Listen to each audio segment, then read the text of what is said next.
ತಾಲೂಕು ಯೋಧ ಟ್ರಸ್ಟ್ ಒಂದು ರಿಜಿಸ್ಟ್ರೇಷನ್ ಮಾಡಿಕೊಂಡು ಆ ಟ್ರಸ್ಟ್ ಅಲ್ಲಿ ಕಮಿಟಿ ಮಾಡಿ ನಮ್ಮ ಅಧ್ಯಕ್ಷರಾದಂತಹ ನಾಗಭೂಷಣ್ ಅವರು, ಗೌರವಾಧ್ಯಕ್ಷರಾದಂತಹ ರಾಮತೋಲ್ ಅವರು, ಕಾರ್ಯದರ್ಶಿಯಾದಂತಹ ನದೀಂ ಪಾಷಾ, ಟ್ರೆಸರರ್ ಮಂಜುನಾಥ್ ಅವರು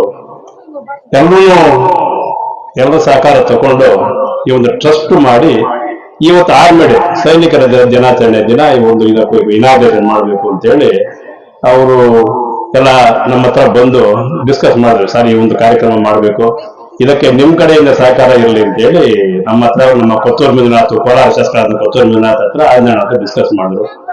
ನಮ್ಗೆ ಕೊತ್ತೂರು ಮಂಜುನಾಥ್ ಅವರು ಸೂಚನೆ ಕೊಟ್ಟರು, ಅಣ್ಣ ಈ ಕಾರ್ಯಕ್ರಮವನ್ನ ನಿಮ್ಮಿಂದ ಎಷ್ಟು ಆದಷ್ಟು ಅದ್ದೂರಿಯಾಗಿ ಮಾಡಬೇಕು, ಯಾಕಂದ್ರೆ ಸೈನಿಕರಿಗೆ ನಾವು ಅವ್ರಿಗೆ ಗೌರವ ಕೊಡಬೇಕು, ಅವರು ನಮ್ಮ ಕುಟುಂಬ ನಮ್ಮ ದೇಶನ ಕಾಪಾಡಿದಂತ ವೃತ್ತಿ ಜೀವನ ನಡೆಸಿದ್ದಾರೆ ಅವರು. ಇಂಥ ಕಾರ್ಯಕ್ರಮವನ್ನು ನಾವು ಮಾಡಲೇಬೇಕು, ಮುಲ್ಬಾಲ್ ಮಾಡಬೇಕು, ಮ್ಯಾಕ್ಸಿಮಮ್ ಎಷ್ಟು ಅದ್ದೂರಿಯಾಗಿ ಮಾಡಕ್ಕಾಗುತ್ತೋ ಅದಕ್ಕೆ ನೀವು ಸಹಕರಿಸಿ ಅಂತ ಹೇಳಿ ನಮ್ಗೆ ಸೂಚನೆ ಕೊಟ್ಟರು. ಆ ಸೂಚನೆ ಮೇರೆಗೆ ನಮ್ಮ ಆದಿನಾರಾಯಣ ಅವರು, ನಮ್ಮ ಸಮಾಜ ಸೇವಕರು, ಅವರು ಇದಕ್ಕೆ ಸ್ವಲ್ಪ ಏನೋ ಅವರಿಂದ ಏನೇನು ಮಾಡಬೇಕು ಅಂತ ಹೇಳಿ ಸಹಕರಿಸಿ ಈ ಕಾರ್ಯಕ್ರಮ ಯಶಸ್ವಿಯಾಗಕ್ಕೆ ಸಹಕರಿಸಿದ್ದಾರೆ. ಅವರಿಗೆ ಧನ್ಯವಾದಗಳು ಅಂತ ಈ ಒಂದು 78ನೇ ಸೈನಿಕ ದಿನಾಚರಣೆ ಇವತ್ತು ನಾವೆಲ್ಲ ಎಲ್ಲರೂ ಮಾತಾಡ್ತಾರೆ ದೇಶದ ಬಗ್ಗೆ. ನಮ್ಮ ದೇಶ ಹಂಗಿದೆ, ನಮ್ಮ ದೇಶ ಹಿಂಗಿದೆ, ನಮ್ಮ ದೇಶ ಕಾಯ್ತಕ್ಕಂತ ಒಂದು ನಮ್ಮ ಮಿಲಿಟರಿ ಸೇನೆ ಇದೆ ನೋಡಿ, ಅವ್ರಿಗೆ ನಾವು ಯಾವ ರೀತಿ ಗೌರವ ಕೊಟ್ಟರು ಸಾಕಾಗೋದಿಲ್ಲ. ಯಾಕೆಂದ್ರೆ ನಾವು ನಮ್ಮ ಭಾರತ ದೇಶ ನಾವೆಲ್ಲ ನಾಗರಿಕರೆಲ್ಲ ಇಷ್ಟು ಸುಭದ್ರವಾಗಿ ಸೇಫ್ ಆಗಿದ್ದೀವಿ ಅಂದ್ರೆ ನಿಮ್ಮ ಪಾದಗಳಿಗೆ ನಾವು ಮಾಡಲೇಬೇಕಾಗುತ್ತೆ.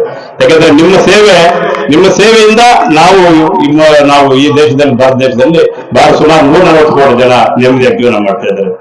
ಅದೇ ರೀತಿ ನಮ್ಮ ಕೇಂದ್ರ ಸರ್ಕಾರನು ಒಂದು ಯೋಚನೆ ಮಾಡಬೇಕು. ಮುಂದಿನ ದಿನಗಳಲ್ಲಿ ಪ್ರತಿಯೊಬ್ಬ ಕುಟುಂಬದಿಂದ ಪ್ರತಿಯೊಬ್ಬರು ಎಲ್ಲಿ ಭಾರತೀಯ ನಾಗರಿಕರು 18ನೇ ವಯಸ್ಸಲ್ಲ 20ನೇ ವಯಸ್ಸಲ್ಲ 1-2 ವರ್ಷ ನಮ್ಮ ಮಿಲಿಟರಿ ಸೇರ್ಬಿಟ್ರೆ ನಮ್ಮ ದೇಶ ಯಾವುದೋ ಇದಕ್ಕೆ ಹೋಗ್ಬಿಡುತ್ತೆ.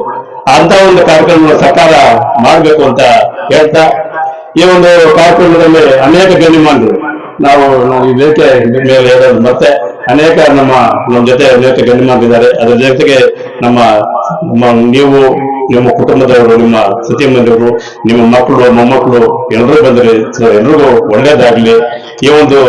ಈ ಸೈನಿಕ ದಿನಾಚರಣೆಯನ್ನು ಪ್ರತಿ ವರ್ಷ ನಮ್ಮಿಂದ ಆದಷ್ಟು ಅದ್ದೂರಿಯಾಗಿ ಇನ್ನೂ ಹೆಚ್ಚಿಗೆ ಮಾಡೋಕೆ ನಮ್ಮ ಸಂಪೂರ್ಣ ಸಹಕಾರ ಇರುತ್ತೆ ಅಂತ ಈ ಸಮಯದಲ್ಲಿ ಹೇಳಿ ನಿಮ್ ಜೊತೆ ಈ ಸಂಭ್ರಮಾಚರಣೆಯಲ್ಲಿ ಭಾಗವಹಿಸಕ್ಕೆ ಅವಕಾಶ ಕೊಟ್ಟಿದ್ದಕ್ಕೆ ತಮ್ಗೆಲ್ಲರೂ ನಾನು ಮಾತನಾಡಿಸ್ತೀನಿ.